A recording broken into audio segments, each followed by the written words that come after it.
bom dia a todos. Muito bom estar essa manhã aqui com vocês. Uma das nossas convidadas teve um pequeno imprevisto, ela vai entrar aqui ao longo da nossa conversa, mas a gente vai se manter aqui fiel ao nosso horário, que já passou um pouquinho da hora, né? Em prestígio aí a vocês. Eu estou aqui hoje com duas parceiras constantes aqui do meu dia a dia, a Vanessa Fontinelli, que é especialista em direito minerário e ambiental, gerente jurídica da mineração Taboca, e a minha sócia na área trabalhista, Gabriela Duarte. Daqui a pouco vai estar se unindo aqui a gente nesse bate-papo a Verônica Belmont, especialista em relações trabalhistas e coordenadora do Grupo Soma. Enfim, acho que é um time que tem bastante propriedade para tratar do tema que a gente se dispôs a dividir aqui hoje com vocês, nesse mês tão significativo para a mulher, né, em que se comemora o Dia das Mulheres. A gente achou interessante trazer um pouquinho do panorama da mulher do mercado de trabalho. A ideia aqui é um bate-papo mesmo. Eu vou iniciar trazendo um pouquinho da legislação nacional sobre o tema e da evolução dessa legislação ao longo dos anos, né? Porque a gente sabe que a CLT ela vai fazer 80 anos esse ano agora, né? No dia 1º de maio, então ela foi promulgada, passou a numa época e uma sociedade em que o papel da mulher era outro, né? A evolução da mulher no mercado de trabalho, na família, na economia, de lá para cá foi muito grande. A gente sabe que ainda tem muita coisa para evoluir, mas a legislação, a atualização da legislação foi tímida, né? Se a gente pensar em tudo que foi conquistado na mulher ao longo desses 80 anos. Lá atrás, a mulher não podia sequer ingressar num curso de 3º grau, não podia se divorciar, tinha algumas limitações do vestuário, enfim. Hoje essa mulher é outra, o papel dela na família é diferente, ela está à frente da economia do lar, na grande maioria das casas, enfim. A pandemia veio aí para mostrar isso, então o olhar da legislação tem que se modernizar também, a proteção precisa existir, um olhar distinto para os dois gêneros é importante, e é sobre isso que a gente está querendo conversar aqui hoje com vocês. Né? Como eu estava dizendo no início, a proteção do trabalho da mulher é importante para a gente garantir a empregabilidade da mulher no mercado de trabalho, a sua manutenção no emprego, né? E a ascensão com oportunidades iguais, equânimes. Né? Quando a gente fala em proteção do trabalho da mulher, em lhe dar oportunidades, a gente não está ferindo o princípio da igualdade, porque a gente está olhando dois sujeitos com condições diferentes, né? Seja em razão do próprio gênero, né? Razões fisiológicas, seja em razão de um contexto histórico, de um desequilíbrio que foi imposto pela própria sociedade, pelo próprio mercado de trabalho. Então, quando a gente trata desse tema, é importante ter esse olhar. Quando a gente pensa no tratamento distinto entre homem e mulher no mercado de trabalho, na proteção, num olhar legal diferente para a profissional mulher do profissional do homem, a gente não está ferindo o direito à igualdade, mas a gente está privilegiando a equidade, né? A oportunidade igual para sujeitos que partem de um ponto diferente, né? Então, é preciso que a gente regule a situação desses dois indivíduos, desses dois profissionais, com um olhar distinto, para que seja garantido que tanto a mulher quanto o homem, com as suas condições especiais, específicas, sejam fisiológicas ou sejam as impostas pela história, pela sociedade, pelo mercado de trabalho, tenham as mesmas oportunidades, consigam ascender profissionalmente com a mesma segurança, com os mesmos direitos, enfim. Esse olhar da legislação que a gente entende que precisa ainda se modernizar. Desde o início, né, a nossa lei ela traz esses preceitos. A CLT ela fala logo no artigo 377 que a proteção do trabalho à mulher é considerada de ordem pública. E ela diz textualmente no 377 que em hipótese alguma pode haver a redução do salário, já pensando na igualdade salarial à época entre homem e mulher. Mas a gente sabe que até hoje isso não existe, né? É muito comum a gente ver nas empresas, sejam elas grandes e pequenas, mulheres com a mesma capacitação técnica, com a mesma qualidade, dedicação, em cargos iguais que profissionais homens, recebendo salários inferiores, recebendo oportunidades de promoções em menor número que os homens. Então, é uma realidade que se perpetua até hoje em dia. Uma pesquisa recente, que foi divulgada agora no dia 8 de março, mostra que nos cargos de gerência, o salário das mulheres é muito... Não só elas ocupam um menor número em cargos de gerência, né, em cargos de liderança nas empresas, mas quando ocupam, o salário ainda é bem melhor que o dos homens, né? Então, é importante que a gente entenda que a profissional mulher, independente das condições físicas, históricas dela, ela está qualificada para exercer a mesma função do homem, a mesma atividade, e, por isso, receber um salário na mesma proporção que ele, né? A Constituição Federal também garante o direito da mulher no mercado de trabalho, ela alça esse direito, é um direito fundamental, acho que é importante, logo no artigo 7º, né, a proteção ao mercado de trabalho da mulher com incentivos específicos, e eu acho que é isso que a gente precisa ter. A gente tem uma alteração legal recente aí que a Gabriela vai tratar mais à frente, com o auxílio da Verônica, e que tem esse olhar para a proteção do mercado de trabalho mulher, para incentivar as empresas a terem um olhar, terem benefícios específicos para esse profissional, para garantir a ascensão dela profissional com segurança e com oportunidades iguais às dos homens, né? Eu achei interessante, quando eu estava revisitando o capítulo da CLT destinado à proteção do trabalho da mulher, quando eu reli o artigo 372, que é o artigo que abre esse capítulo, né? Ele fala textualmente que os preceitos que regulam o trabalho masculino, eles são aplicados ao trabalho da mulher naquilo que não colidirem com a proteção especial que é instituída naquele capítulo. E tinha um parágrafo que só foi revogado em 2017 com a reforma trabalhista, que eu acho que traduz bastante o momento socioeconômico, político em que a CLT passou a viger. Ele fala assim, que não é regido pelos dispositivos a que se refere esse artigo, ou seja, né, não se aplica a proteção do trabalho à mulher, o ofício da mulher, quando é exercido exclusivamente para as pessoas da família da mulher e que ela esteja sob a guarda do esposo, do pai, da mãe, do tutor ou do filho. Ou seja, naquela oportunidade, né, 80 anos atrás, a gente vê claramente nesse artigo qual era o papel, como era visto o papel da mulher para a família, para a sociedade, para o mercado de trabalho, né? Você vê que quando ela estava trabalhando para a sua família, para o negócio da família, sequer os direitos de proteção ao trabalho dela previstos na CLT eram aplicáveis. Então, e isso só foi revogado em 2017, quer dizer, uma revogação recente.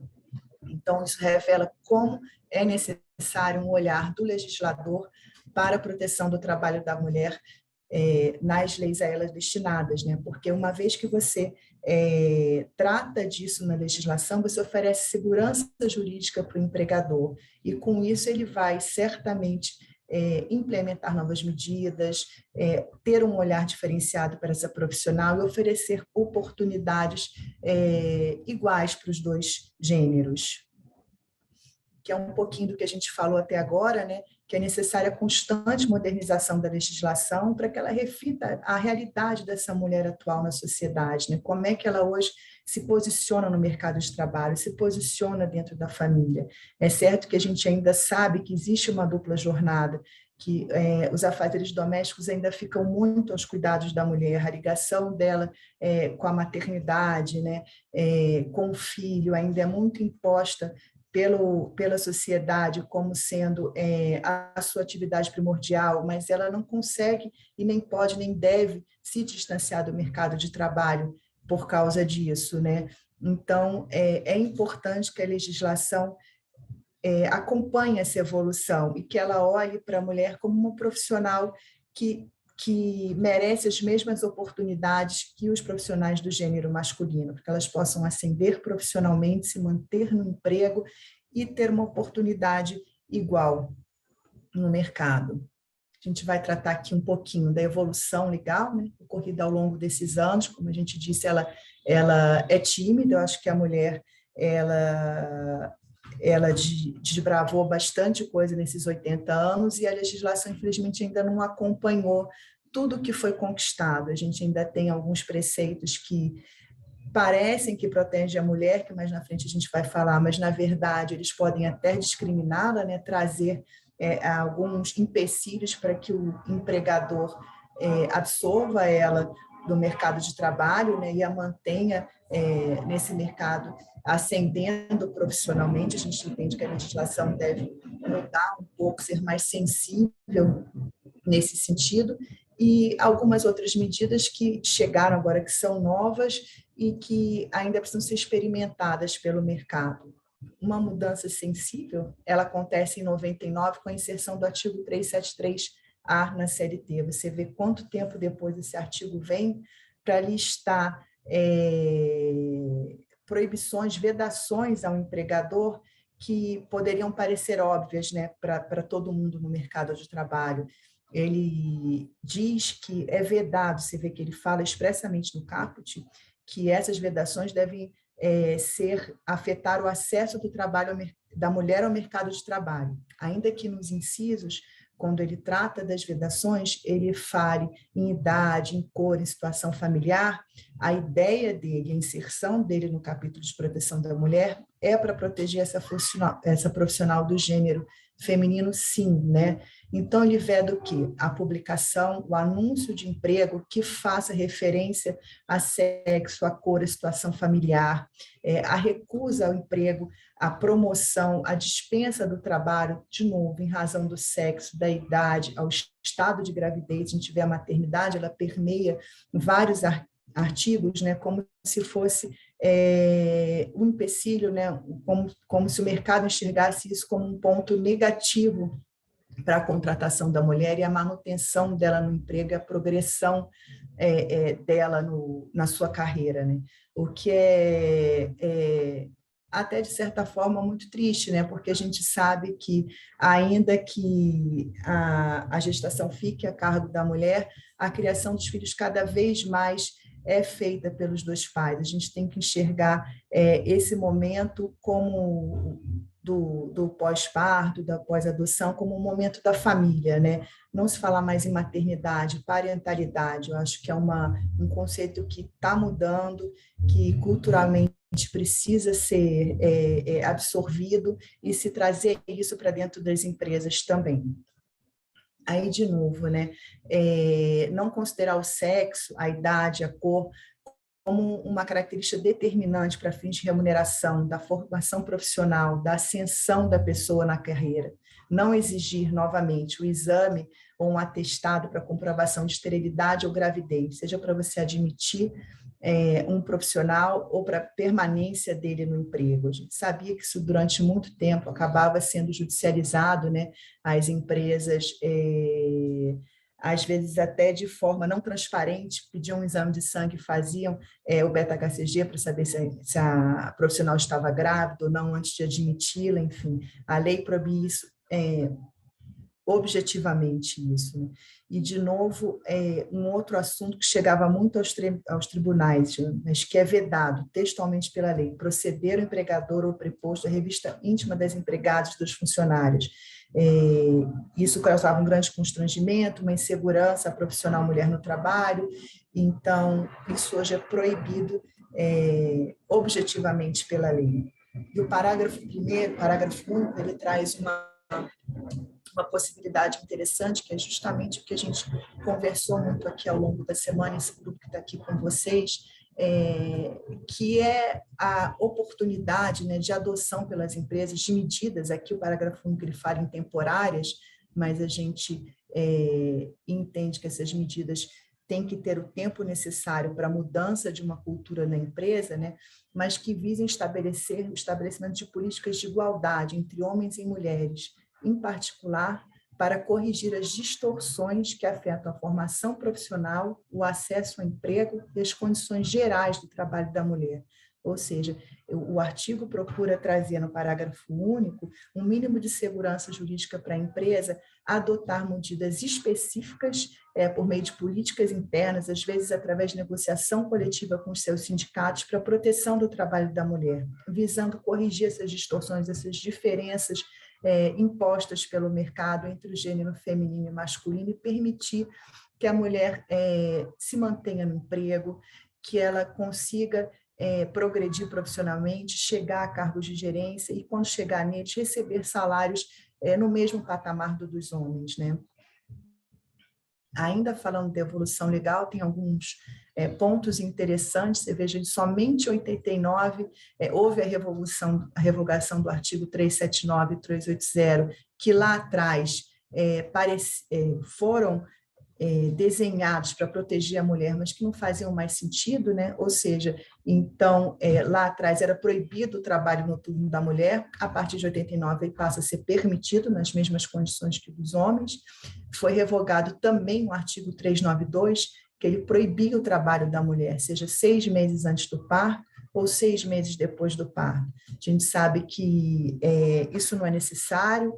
A mulher grávida pode trabalhar até o último, isso aconteceu comigo, inclusive até o último dia de gestação, ela estando em condições de saúde físicas, não há impedimento para isso, a depender da sua atividade, né?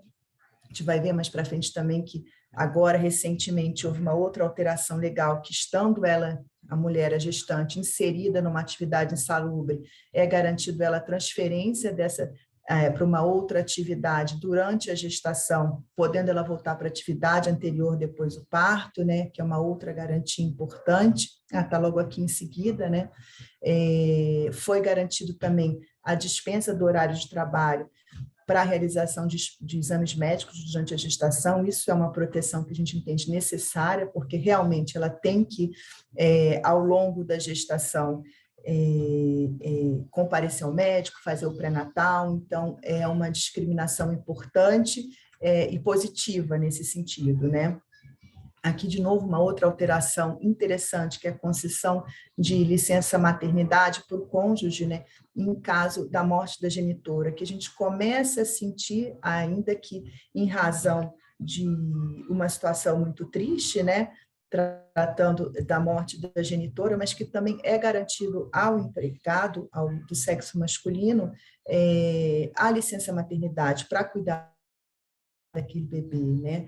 Porque a ideia da legislação, quando concede a licença maternidade, é proteger o bebê, né? Que ele tenha os cuidados necessários após o seu nascimento. Por que não esses cuidados serem divididos entre homem e mulher? Eu acho que aqui nasce um pouco essa ideia de parentalidade que a gente tem que discutir muito e aprofundar ao longo dos próximos anos. Você vê que a gente também tem hoje a garantia da licença adotante para a mãe que obtiver a guarda judicial da adoção e também para o pai, no caso de adoção conjunta. Então, novamente, a gente já vê a figura paterna nos cuidados com os filhos após o nascimento. Opa, desculpa. Agora a gente vai tratar de 2 artigos que a gente falou um pouquinho no início da apresentação, que surgiram lá atrás, né, 80 anos, com a vigência da CLT, eles se fizeram necessários para proteger a mulher naquele momento, né, ao longo de alguns anos, mas hoje se discute muito, apesar de um já ter uma decisão importante tomada, se eles são uma discriminação positiva ou negativa para a manutenção da mulher no mercado de trabalho e até para absorção, para empregabilidade dessa mulher, né? Um deles afeta especialmente o mercado, o comércio, né? A Gabriela vai tratar desses 2 artigos aqui agora com a gente, ela estuda profundamente esse tema e acho que vai trazer alguns insights bacanas aqui para a nossa discussão, né, Gabriela? Isso, bom dia, pessoal. É um prazer estar aqui falando com vocês. Como a Cris falou, a gente vai falar um pouquinho sobre esses 2 artigos aí da CLT, um já revogado pela reforma trabalhista e outro ainda vigente. São 2 artigos que estão previstos no capítulo 3 da CLT, que é o que trata da proteção da mulher. E aí, o artigo 384, ele previa o quê? Ele previa que, em caso de prorrogação do horário, seria necessário, antes da jornada extraordinária, um descanso de 15 minutos. Esse artigo foi revogado pela reforma trabalhista em 2017, mas o que a gente tem é que, mesmo antes de 2017, já havia muita discussão se ele seria constitucional ou não, em razão do artigo 5º da Constituição Federal, no inciso 1º, estabelecer aí a igualdade entre homens e mulheres. E aí o STF ele julgou um recurso extraordinário e ele decidiu que o artigo 384 da CLT, em relação ao período anterior à edição da reforma trabalhista, ele foi sim recepcionado pela Constituição Federal. Porque o que a gente via na Justiça do Trabalho é que muitas vezes entravam com as ações, né, até antes da reforma, cada juiz decidia de uma forma, depois veio a reforma trabalhista, também ficou aí uma lacuna sem saber exatamente como seria aplicado ou não, e agora com a decisão do STF a gente tem essa modulação. Hoje em dia a gente quase não vê mais esse pedido, né, até porque a gente já teria aí a prescrição quinquenal, mas foi uma coisa que a gente viu durante muito tempo aí na área trabalhista. O outro artigo é o artigo 386 da CLT. O artigo 386 ele é um artigo bem debatido, bem discutido, porque ele está mantido na CLT, mesmo após a reforma trabalhista, ele não foi revogado, e ele prevê o quê? Que para mulheres, em caso de trabalho aos domingos, deve ser organizada uma escala de revezamento quinzenal, desculpa. Então, seria o quê? Para o trabalho aos domingos, a mulher deveria trabalhar e ter folga no domingo seguinte. E aí existe uma grande discussão aí no STF e em várias esferas, no TST também, em relação à constitucionalidade desse artigo, em especial para trabalhadoras comerciárias, como a gente vai falar um pouquinho mais adiante. Como eu abordei, o primeiro ponto que a gente tem aí é a violação, que a gente entende, é o artigo 5º, inciso 1 da Constituição Federal, que trata dessa igualdade de direitos e obrigações entre homens e mulheres, e a violação também ao artigo 7º, inciso 20, que estabelece a proteção do mercado de trabalho da mulher, não devendo prevalecer normas que importem direto ou indireto desestímulo a garantir a abertura do mercado de trabalho da mulher. Como a Cris falou, assim, a CLT ela é de 43. Em 43, a mulher casada ela ainda era considerada relativamente incapaz. A gente tem aí uma realidade completamente diferente, né? Era uma outra realidade, a mulher era muito vista como aquela que tem que cuidar de casa, tem que estar aos domingos fazendo a comida para os filhos, e agora a gente entende que até que ponto esse artigo 386, ele de fato seria benéfico para a mulher, porque o que a gente tem é uma maior onerosidade do empregador quando ele contrata mulheres, porque ele contratando homens, ele não teria que conceder o descanso semanal remunerado domingo sim, domingo não, e para mulheres seria necessário. E lembrando que a gente tem também a questão da violação, considerando que o repouso semanal remunerado, ele é garantido de qualquer forma, sendo homem ou sendo mulher. A questão que a gente tem aqui é por que o descanso semanal remunerado da mulher necessita ser aos domingos? Hoje em dia, essa realidade não se aplica mais e a gente vê aí que, com a intenção de favorecer a mulher, na verdade, está tendo aí um prejuízo até para a inserção dela no mercado de trabalho. Especificamente em relação ao setor comerciário, o que a gente tem? A gente tem a Lei 10.101 de 2000, o artigo 6º dessa lei, ele prevê que fica autorizado o trabalho aos domingos nas atividades do comércio em geral e que o repouso semanal remunerado ele deve coincidir pelo menos uma vez no período máximo de 3 semanas com o domingo. Ou seja, essa aqui seria uma lei superveniente e específica sobre o tema. O que a gente tem de forma geral é que o comércio tem aplicado essa legislação e não não o artigo 386, e agora a gente está, o TST em diversas ações, as turmas estavam divergindo muito se o 386 seria aplicado ou se seria aplicado esse artigo 6º. Por fim, a STC se manifestou no sentido de que deveria ter aplicabilidade do 386, mas a gente aguarda agora aí o posicionamento do STF sobre o assunto e a gente entende que tem que ser analisado todo esse contexto aí e se de fato ele estaria sendo um benefício ou um prejuízo para a mulher e não estaria até sendo inconstitucional. Gabriela, a Verônica está aqui, conseguiu se unir a nós, né, Verônica? Seja bem-vinda aí ao debate. Eu acho que ela tem não tenho certeza que ela tem contribuições importantes aí sobre o tema. Tudo bom, Verônica? Tudo bem, pessoal, bom dia. Obrigada pela oportunidade aqui de estar debatendo com vocês um tópico tão atual e que tem evoluído tanto e que a gente espera que ganhe efetividade nos próximos meses e anos, né? A gente tem aí uma história muito, muito positiva na evolução da legislação, mas ainda falta a efetividade, né? Então é isso que a gente vem tentando construir aí com todos esses debates. Aqui, quando a gente fala de setor comerciário, eu acho que é legal também lembrar que temos o artigo 611-A da CLT, onde ele prevê que a negociação coletiva ela vai ter prevalência sobre a legislação, porque exatamente pela especificidade dela, pela legislação que permite essa negociação. Então, quando a gente trata de que tem que ter uma prevalência dos domingos para as mulheres, isso contrapõe a maioria da norma coletiva e dos acordos coletivos que são feitos para o comércio. O comércio ele é uma atividade essencial, ele já tem essa autorização desse trabalho aos domingos, e trazer esse tipo de restrição ou de discricionariedade negativa prejudica principalmente o comércio do varejo presencial, que inclusive sofreu muito com a pandemia. Então, inclusive, quando a gente fala da lei da legislação Emprega Mais Mulher e todas essas campanhas que são, sim, com um viés positivo e para fazer o incentivo da inclusão e a manutenção da mulher no mercado de trabalho, isso prejudica o nosso novo formato e os novos modelos de trabalho, que apesar da gente incentivar um teletrabalho, existem algumas funções que elas não se adequam. E um dos exemplos desse é o comércio físico. São as lojas de rua, são as lojas do centro das cidades, são as lojas que não são dentro de grandes centros comerciais. Então, isso é um impacto aqui para um nicho específico direto. Então, essa discussão no nicho que emprega muitas mulheres, né, Verônica? Emprega muitas mulheres, né? Nós somos aí, sempre foi a margem do mercado, o comércio sempre foi nossa primeira porta de entrada.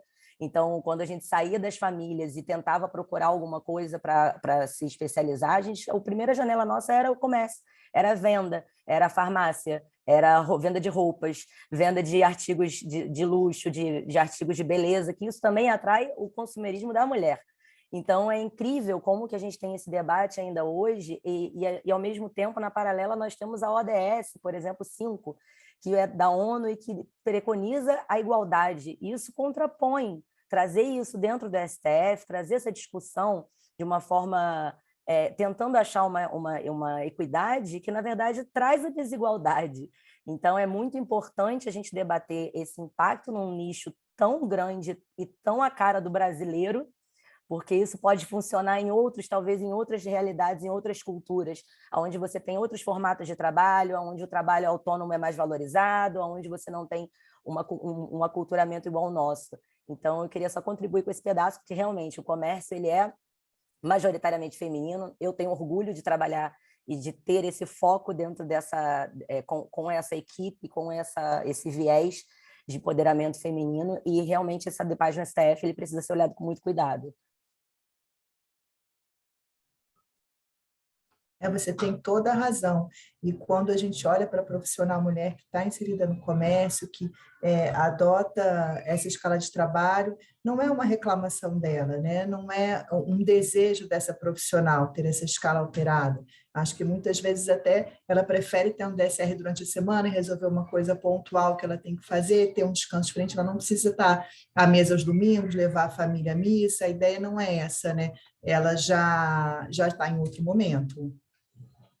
Exatamente, Cris. É exatamente as novas estruturas familiares que a gente quer incentivar, que a gente quer que a figura masculina esteja presente dentro do ambiente familiar. Eu acho que esse é o sonho de toda mulher, é o sonho de uma sociedade feminina e também é o sonho de muitos homens, tá? A gente tem visto aí Exato, trazer a palavra quanto eles, parentalidade. muitos estão liberando, estão abrindo mão das suas carreiras, exatamente porque a própria carreira dele exige que ele esteja mais presente e não consegue entender quando ele prioriza a família.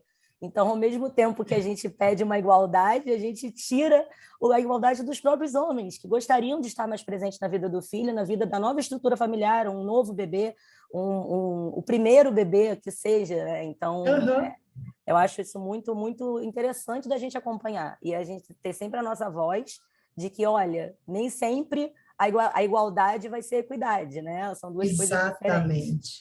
Exato. Eu acho que a gente teve uma lei interessante, publicada aí no final de 2022, que poderia trazer um caminho de segurança jurídica para as empresas pensarem em parentalidade, não em maternidade. A Gabriela vai tratar um pouquinho. Ela traz várias medidas que são facultativas, não obrigatórias. Acho que a gente tem que amadurecer o olhar para essa lei e entender em que medida as empresas podem passar a adotá-las e olhar para essas oportunidades como benefícios não só para a mulher, mas para o homem, né? E aí procurando essa equidade no local de trabalho. Não é, Gabi? Isso. Como a Cris falou, a gente tem aí a Lei 14.457, que trouxe o programa Emprega Mais Mulheres, exatamente com esse objetivo de fomentar a inserção e a manutenção das mulheres no mercado de trabalho, e para isso traz aí 5 medidas básicas. A adoção da maioria delas não é obrigatória, é facultativa, mas é realmente aí uma semente de modernidade e traz o conceito, essa lei ela traz o conceito de parentalidade, e não só da maternidade, como a gente vê tanto tempo aí na nossa sociedade, né?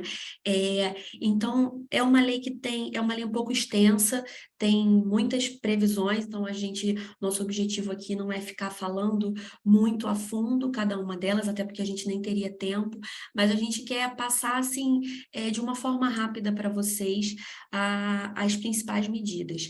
A primeira é o apoio à parentalidade na primeira infância, né, por meio da possibilidade de pagamento do reembolso creche e da manutenção de instituições de educação infantil pelos serviços sociais autônomos. Essas medidas, elas não são de adoção obrigatória, mas caso a empresa tenha interesse, é possível fazer por meio de um acordo individual, diretamente com o empregado, ou por meio de acordo coletivo ou convenção coletiva de trabalho.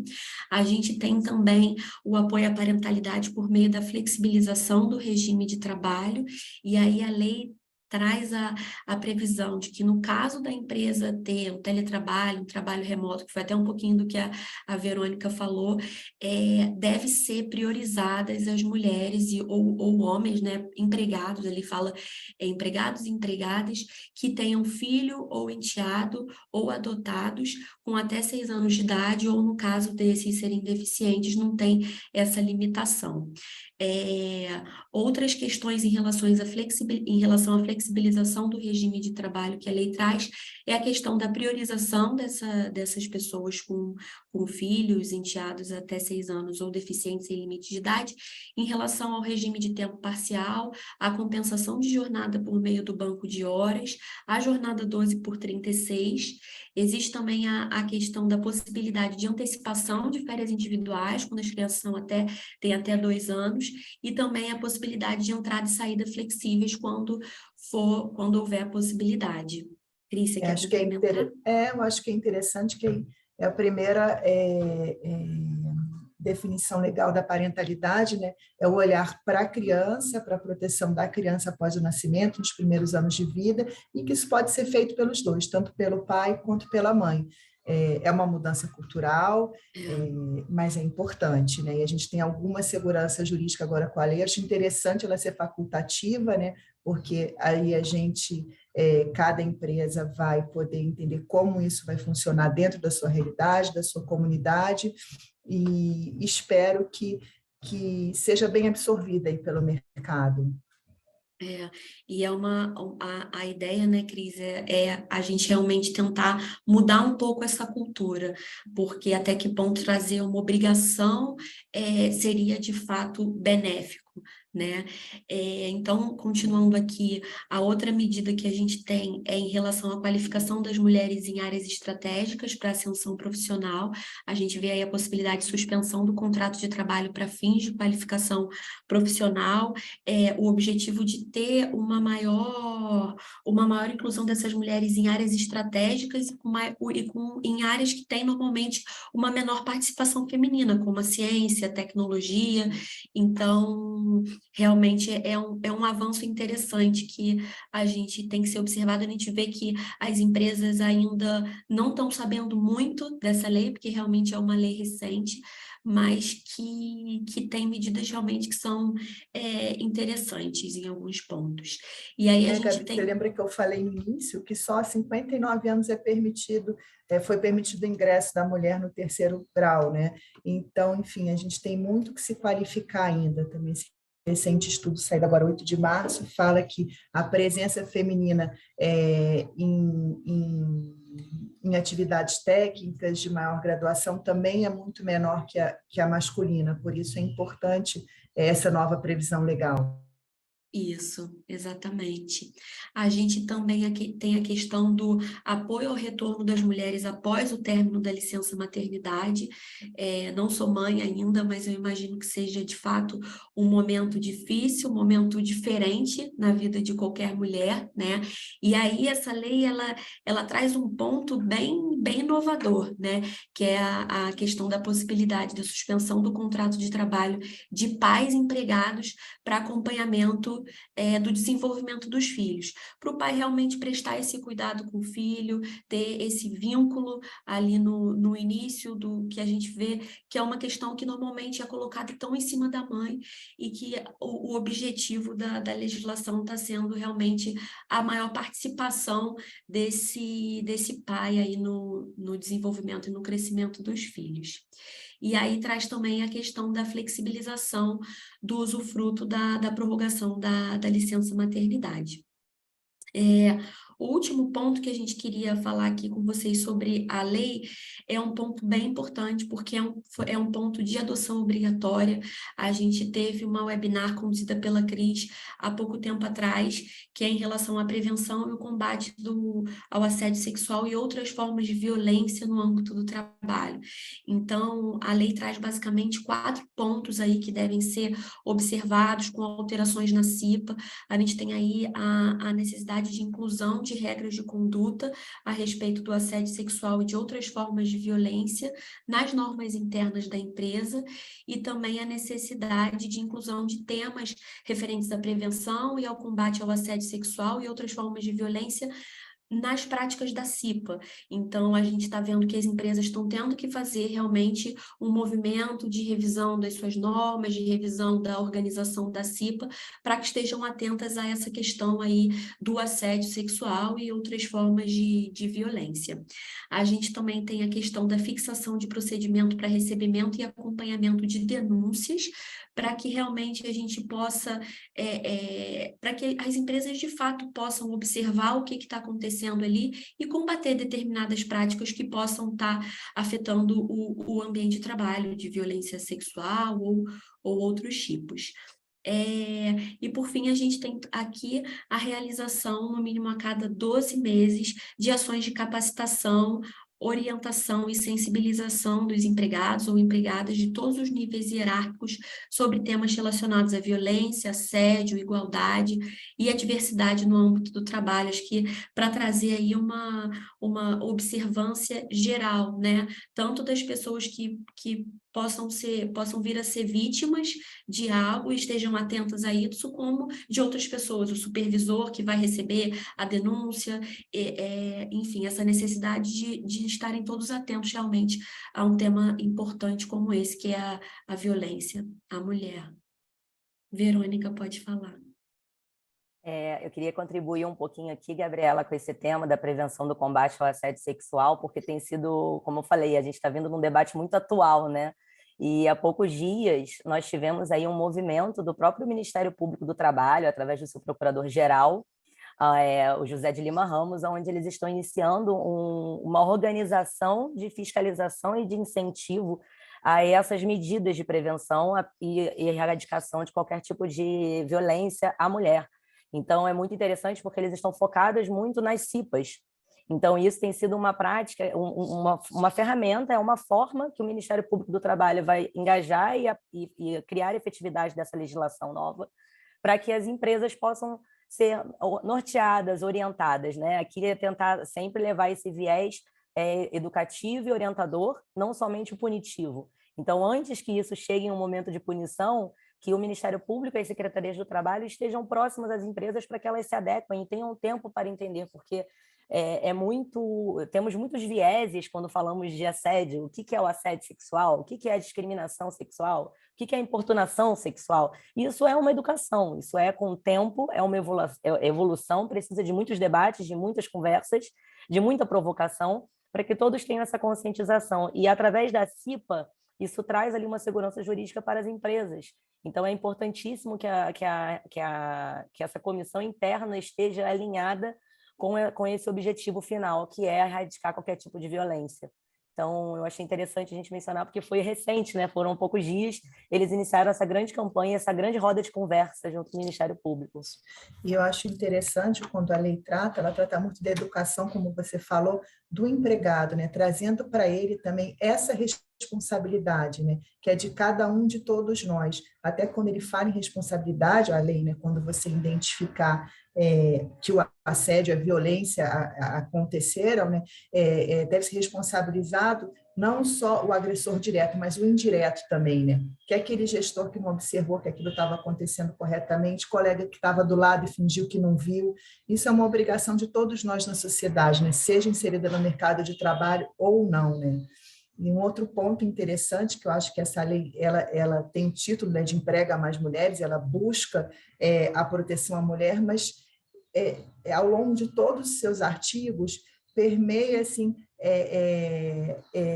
a menção aos dois sexos, né? A gente fala em parentalidade, em obrigações a homem e mulher, em educação dos dois gêneros. Então, acho que a gente traz a equidade. Acho que pela primeira vez é uma lei um pouco mais sensível ao tema e que a gente precisa se debruçar sobre ela para entender tudo que ela traz de novo e como assim trazer efetividade para essa lei, como a Verônica falou, né? É importante que a legislação exista, as medidas estejam disponíveis, mas que elas sejam efetivas. Acho que isso é o mais interessante e conversa muito com o nosso próximo tema, acho eu, né? Que são as práticas de ESG, que a Vanessa vai falar um pouquinho para a gente, né, Vanessa? Não sei como é que você entende isso, a ligação dessa nova legislação com os desafios que as empresas têm com relação à prática de ESG. Bom dia. Mais uma vez, Cris, Gabriela, toda a equipe do Bichara, pelo convite, pela oportunidade da gente debater esse tema, que a gente discute tanto na empresa, né, e que faz parte desse caminho longo aí que nós temos para percorrer. A ideia aqui hoje é tentar trazer para vocês um pouco do exemplo que eu vejo e que eu vivo na companhia. Eu trabalho no setor de mineração, que é um setor predominantemente masculino, né? Hoje, em termos estatísticos, nós sabemos que o mercado tem apenas 15% das vagas são preenchidas por mulheres em todo o setor minerário, e acho que o ESG ele parte para ser um piso, né, uma base dessa mudança de cultura, em que as empresas vão buscar a diversidade, vão buscar exercer todo o seu papel econômico, social, e implementar essas ações, porque é uma realidade do setor econômico, e também acho que é uma busca de cada um de nós. Hoje, a gente, na hora que a gente vai adquirir um produto, seja ele qual for, a gente quer saber o que está por trás desse produto, qual que é a responsabilidade social da empresa em cima disso, né? E um ponto muito forte que a gente tem percebido seriam o conceito de diversidade, são as campanhas, são o que tem sido feito para que, de fato, essa palavra, essa terminologia, ela não fique apenas no papel. Então, como exemplo, né, não, além das políticas, né, a companhia tem feito um trabalho forte de divulgação, de treinamentos, de campanhas, mas como uma realidade, hoje, todas as mulheres e homens que ocupam o mesmo cargo, eles possuem o mesmo salário. Vanessa, tem alguma ação específica que vocês tenham implementado nos últimos tempos, que você tenha visto um reflexo imediato no público feminino? Sim, isso tem sido... ao longo dos últimos anos, né, tem tido algumas campanhas que têm ocorrido. Essa questão da equiparação, da igualdade salarial tem sido uma delas. Há oportunidades para aberturas de mais vagas, né, e são, independentemente do gênero, focando bem na capacitação. Como a gente sabe que tem uma deficiência de líderes no mercado, a empresa tem investido em campanhas de capacitação de líderes, tem um programa recente que é muito interessante, até em parceria com a FGV, que é de Mais Líder. Então, para que a empresa possa oportunizar às mulheres essa inserção no mercado de trabalho, inserção e manutenção, né? Nesse mês da mulher, tiveram várias palestras, né, e sobre temas diversificados, temas de interesse, abordando a questão do assédio, outras formas de violência, na linha do que vocês demonstraram agora há pouco em relação à nova lei.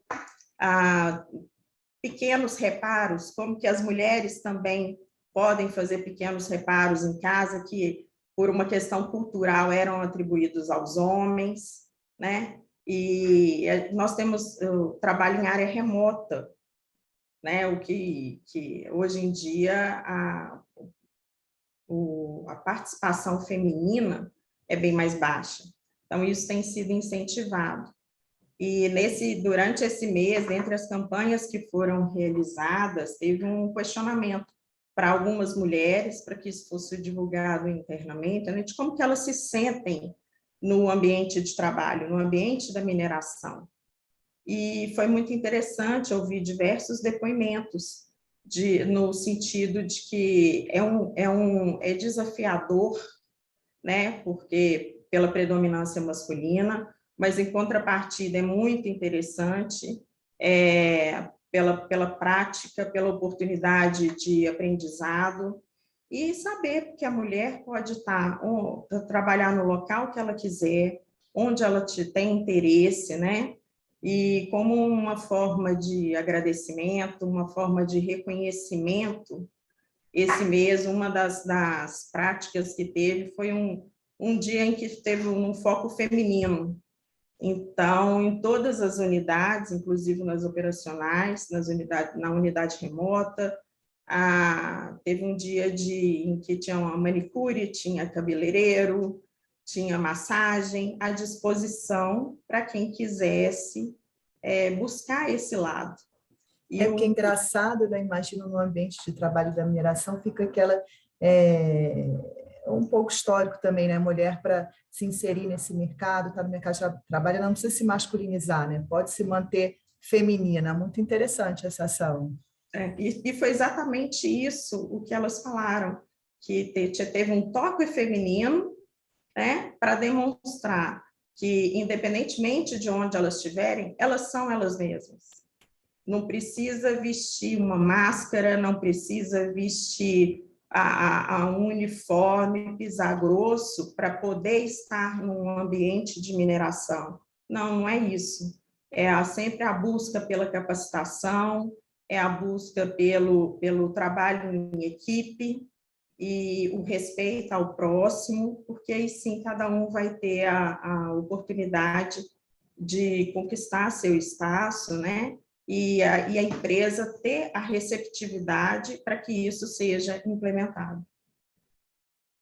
Você imagina a empresa aí falando dos empregados do gênero masculino também, né? Que quando estão lá na operação, na mineração, em um ambiente mais hostil, né? Num ambiente remoto, e vem aquela profissional feminina chegando ali, atuando com a mesma qualidade técnica que eles, enfim, imagino que as receba com muito respeito, né? E com equidade também. Exato, essa mudança de cultura vem ocorrendo, então as campanhas são constantes, mas isso parte da conscientização das próprias pessoas, né? Então tem um respeito muito grande, tem um incentivo muito grande para que de fato seja um campo de trabalho aberto a todos. Então, tem sido interessante ver esse feedback interno e saber que as empresas estão voltadas para práticas, para ações que, de fato, busquem essa integração.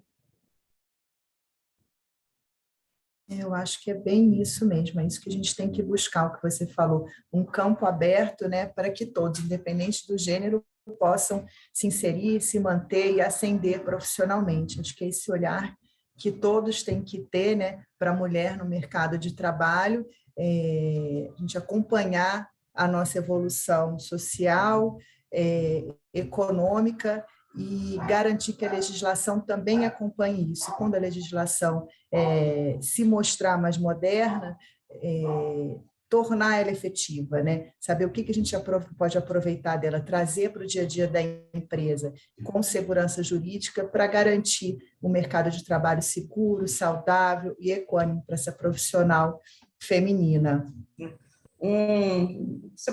Queria deixar uma dica aqui. Eu falo com as meninas que trabalham comigo, que é um dos meus filmes favoritos, mas eu acho que chama Estrelas Além do Tempo. Quem tiver oportunidade pode assistir, porque vale muito a pena e é um filme mais antigo, se eu não me engano é de 2016, mas ele representa a realidade de todos esses temas que nós estamos discutindo agora. É uma lição sobre uma quebra de limites pessoais, sociais, e tem um exemplo claro de superação, capacitação, de trabalho em equipe e de busca dos sonhos, né? As mulheres correram atrás do que elas tinham de fato vontade de fazer, do que elas acreditavam, superaram todos os preconceitos e conseguiram se destacar.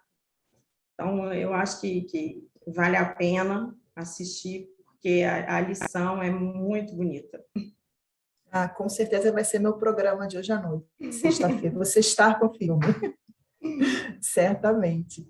A gente tem aqui uma pergunta no nosso chat que é endereçada pela Tayane Maggioli, especificamente sobre a lei e o programa Emprega Mais Mulheres. Ela pergunta para a gente se cabe à CIPA a fixação de procedimentos de denúncia sobre o assédio, ou se a empresa já tiver procedimentos próprios, por exemplo, por meio de uma auditoria, ela estaria em conformidade com a lei.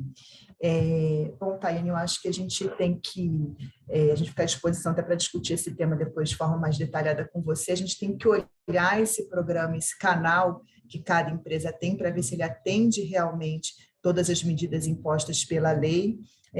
Entendemos que o canal de denúncia não precisa e não deve ficar sob a responsabilidade da CIPA, né? Ele deve ser um canal, pode ser um canal que até já exista na empresa, e muitas ficam com uma auditoria interna ou com compliance. Ele muitas vezes é multidisciplinar, né?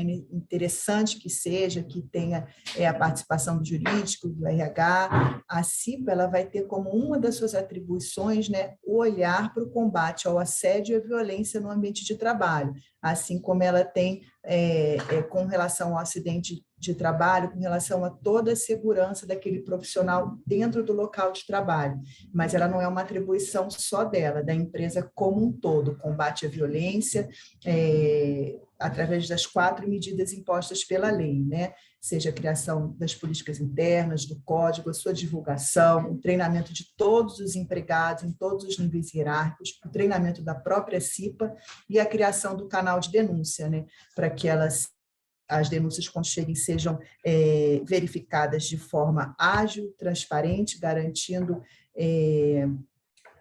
o sigilo da identidade do denunciante, enfim, e que medidas e sanções vão ser tomadas com relação aos atores e diretos e indiretos dos atos de violência e de assédio, né, na medida da proporção desses atos. Então, é importante, sim, que você olhe para o que você já tem, veja se isso atende à lei ou se alguma outra alteração ou implementação de novo programa vai ser necessário. Como a Verônica trouxe, o olhar do Ministério Público e do Ministério do Trabalho e Emprego está voltado para esse tema, as fiscalizações vão ocorrer, imagino eu e as minhas colegas podem contribuir aqui, que vão ocorrer de forma imediata. A gente já tem visto empresas serem chamadas pelo Ministério do Trabalho para conversar sobre o tema, né? O Ministério do Trabalho está procurando capacitar as empresas e o segundo passo vai ser fiscalizar. Então, é importante que as medidas sejam implementadas e sejam eficazes.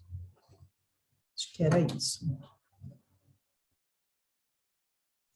Bom, quero agradecer muito a vocês 3 por participarem aqui ativamente dessa manhã com a gente, né? Agradecer ao nosso público, não só essa manhã, a vocês 3 em especial, que estão muito presentes aí no meu dia a dia de trabalho, né? Que são mulheres incríveis e que garantem que o mercado de trabalho também tem espaço para a gente, né? Que o palco é de todos os gêneros, enfim, e que é preciso se manter esse olhar atento à legislação e ao nosso espaço na sociedade, nela incluída o mercado de trabalho. Mais uma vez, obrigada, Gabriela, Vanessa, Verônica, não só por hoje, mas pela companhia no dia a dia, e a todos vocês que passaram essa manhã aqui com a gente. Obrigada, Cris. Obrigada, pessoal. Parabéns, Bichara, por essa proposta incrível de webinar, e que ele se torne corriqueiro. Estamos sempre à disposição para apoiar e conversar sobre esses pontos, que é isso, é conversando que a gente se entende. Assumir as palavras da Verônica. Obrigada pelo convite, obrigada pelo apoio, pela parceria de sempre. Foi um prazer, pessoal, estar com vocês. Obrigada, então, gente. Até a próxima.